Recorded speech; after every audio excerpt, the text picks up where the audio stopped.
Kanalımıza hoş geldiniz arkadaşlar. En sonunda güzel bir havayı bulduk. Bahçemize geldik. Şimdi kısa bir video çekeceğiz. Hem görüntü kalitesi nasılmış? Videonun sonuna da kısa bir atarız. 2.7K'lık 30 FPS'lik videoyu sonuna atarız. Bir bakın, güneşli bir hava. Otomatik ayarlama yaptım her şeyi. Yani profesyonel modda shutter'ları, ondan sonra ISO ayarını falan ekstra yapmak gerekiyor. Bunlar için ayrıca fotoğraf çekimiyle, video çekimiyle alakalı videolar malum YouTube'da bolca mevcut. Onlardan izleyerek o ayarları öyle öğrenebilirsiniz, hangisini anlama geliyor. Şimdi burada onu detaylıca anlatmaya girmeyeyim. Hemen bir kalkış yapalım. Ben her zamanki gibi otomatik kalkış yapıyorum. Gürültüsü biraz çok.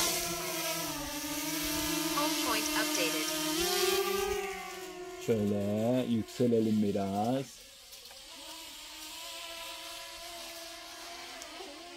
Dönsün bize. Bize dönsün. Şuradan kameradan biraz görüntü alırsam. Evet, biz tabi güneşteyiz şöyle. Gözüküyor mu bilmiyorum ekranda. Şöyle biraz daha yaklaştırayım. Bunun bir videosunu alacağım şimdi. Onu da videonun sonuna atacağım.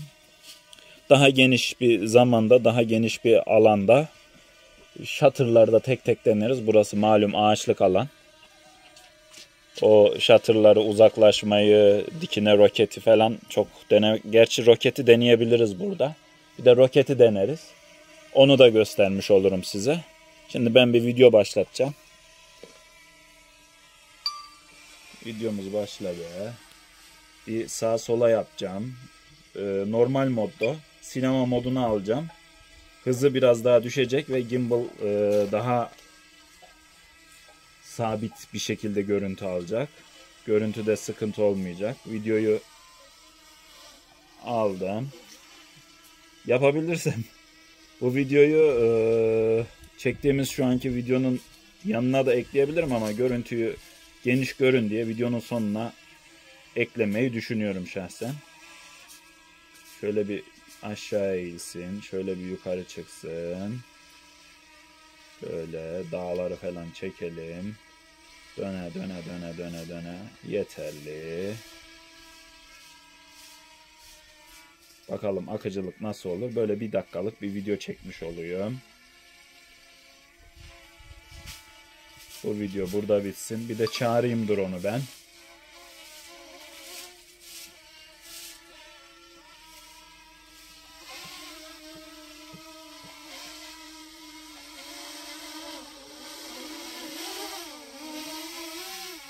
Sesi biraz var arkadaşlar drone'un.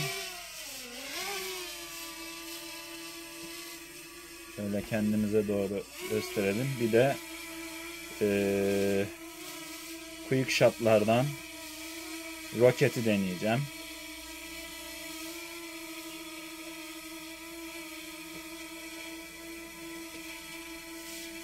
Şöyle bir şurayı bir yaklaştırırsam ben.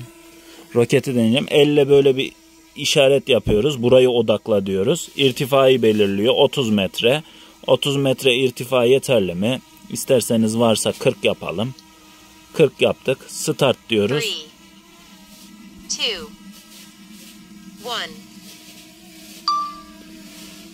1. Odakladığımız yere odaklamış şekilde gidiyor. Bu arada gördüğünüz üzere GPS 24. Açık alana çıkınca GPS otomatik çıkıyor. Şu anda yükseklik 36, 37, 38, 39, 40. Geri inişe geçecek şimdi. Bunu istediğiniz gibi oynatabilirsiniz. Sıkıntı yok. Geri gelecek mi bekliyorum. Evet, inişe geçti. Dönüyor şu anda.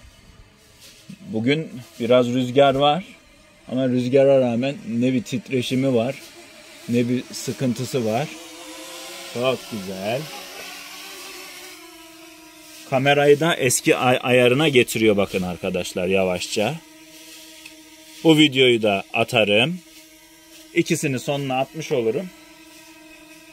Gel bakalım drone kardeş, biraz in. Bu seferlik videomuz bu kadar olsun arkadaşlar. Hepinize hayırlı günler diliyorum. İndiririm ben şimdi.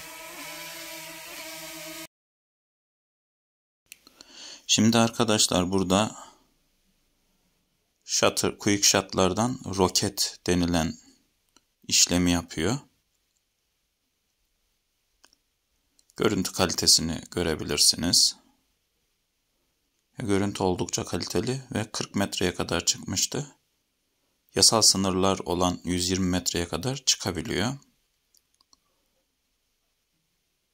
Şimdi de 30 metre civarında 1 dakikalık bir sinematik modda çekim yapmıştım. Onu gösteriyor. Gördüğünüz gibi yani gimbal'da hiçbir şekilde titreşim yok. Görüntü oldukça net. 2.7K 30 FPS'lik bir çekim kalitesi var. Bizim çocuklar da orada rahatlıkla güzel güzel oynuyor. Hareketleri falan çok net seçiliyor. Çatı kiremitleri tane tane seçilebiliyor. Dediğim gibi 2.7K 30 FPS'lik bir çekim kalitesi var. Ben hamleleri sert yaptım ki görüntü bulanıklaşmasını, şunu bunu görebilelim diye. Hayırlı günler diliyorum.